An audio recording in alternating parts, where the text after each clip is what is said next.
Disturbing details of violent sexual assaults out of Calgary, another Islamophobic attack at a mosque, this time in Montreal.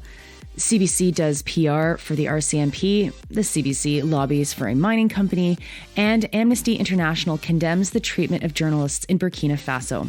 Good morning. It's Tuesday, April 11th. I'm Nora, and here are your headlines.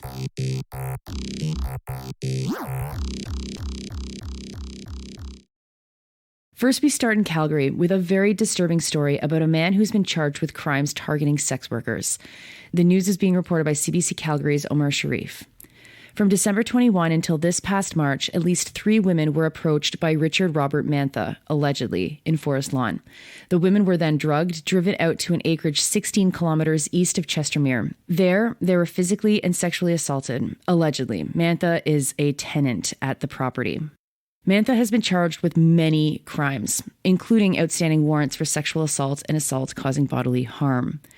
Disturbingly, the police have said that they are examining previous missing persons cases, and the homicide unit, forensic officers, and cadaver dogs were used during the search of the acreage. Police said that the search was a culmination of a months-long investigation, which makes me wonder about this March 2023 assault that they are aware of him approaching women, allegedly drugging and taking them out to the property. Was he under investigation when that happened, or was that the moment that triggered something important in the investigation? It's still early days in the story, and I'm sure we'll hear more. Next to Montreal, a downtown Montreal mosque, the Al Omma Al Islamia Mosque, was the site of a quote-unquote terrifying incident on Sunday, reports Nouveau Info. A 32-year-old man armed with a club chased at least 2 people who took refuge in the mosque. The news was broken online when the Canadian Muslim Forum posted security footage of the attack. The man has been charged, though not with hate crimes. Nouveau's Julien Denis reports that the Montreal Police's hate crimes unit has been in touch with the mosque's leadership and that more charges are possible. The local member of National Assembly, Andreas Fantasia, said he condemned the attack, quote, without question. This Islamophobic attack against a mosque in the middle of Ramadan. I'm surprised that the suspect was released so quickly, but let's let justice take its course, unquote. The local MP, Mark Miller, said that he hopes the attack will be investigated completely by the SPVM. He did not mention that he's literally a member of the federal cabinet and could, like tomorrow, announce more actions to combat Islamophobic hatred. Now, I want to mention a feature at CBC News that's called, quote, When Anarchists Attack, how police say a peaceful Indigenous-led protest over a BC pipeline was hijacked by violent outsiders, unquote. The piece was written by 3 journalists, Rob Brown, Anusha Kav, and Mia Sheldon. You'd think that with a title like that, the piece would have any proof at all that outsiders committed an attack. But they are right to attribute the story entirely to police in their headline. It does seem like the whole thing came from the RCMP. Despite being called, quote, When Anarchists Attack, unquote, the article contains no information at all about anarchists attacking. It details attacks against a Coastal GasLink worksite that happened on February 17th, 2022. The Independent Contractors and Business Association claimed that the attack cost about $20 million. The feature, the investigative feature, is filled with innuendo related to high-profile anarchists who, over the past decade, have done solidarity work with Indigenous groups. But that is the sum total of their proof. The journalists boast, quote, now for the first time since the 2022 attack, RCMP are revealing key details about the investigation to CBC News, including who they believe orchestrated the attack that night, how they escaped, and how many suspects have been identified. Unquote. Though none of those details are actually in the story, and as if the CBC is ultra special for having been chosen by the RCMP to tell this story. Incredibly, the story also includes this, quote, none of the people featured in the story have been named as suspects in the attack. CBC News has no information suggesting that they took part in the worksite attack or arson in Smithers, which is basically announcing that nothing in the article that's related to individuals should be understood in the context of this attack at the Coastal Gas site. There's no new information in this piece at all, just that the RCMP still has no idea who did it, despite having apparently chased at least one of the assailants out of the camp. They also have video of the assailants, who were dressed all in white, and one of them knew how to operate a Coastal GasLink excavator. Salado, one of the leaders from Wet'suwet'en, said that with this line of argument, quote, police are trying to create divisions, unquote. Anyway, this is not a new tactic to try and blame stuff on shady outsiders. And what better group to use than anarchists, right? But this is not a serious investigation. It's pure propaganda. And it took 3 reporters to do it. 3 reporters who, by the way, should be ashamed of this story. Next, another story from CBC that is bad. This one greenwashes mining and argues that Canada needs to subsidize new graphite mines in Quebec. Let me read you how Christian Paz Lang introduces the story. Quote, drive 2 hours north of Ottawa, put on a hard hat and a bright orange vest, descend into a pit, and you'll find yourself on the front line in the fight to be part of the new green economy, unquote. I mean, okay, buddy, like if this is the first time you've ever been to a mine, you shouldn't be writing about mining. Number 1. Number 2, big deal that they gave you a high-vis vest. And 3, on the front line of the fight to be part of the new green economy. Are you kidding me? Maybe a green economy shouldn't include mining or can't include mining. And it's a misnomer to even call any economy that is opening new mines part of a green economy.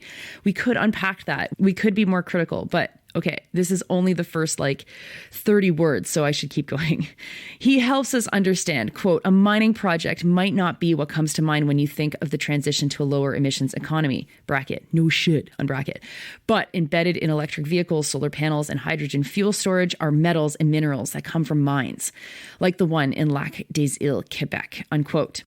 All right. The article goes on to explain that graphite is considered a critical mineral and that this mine wants to mine graphite.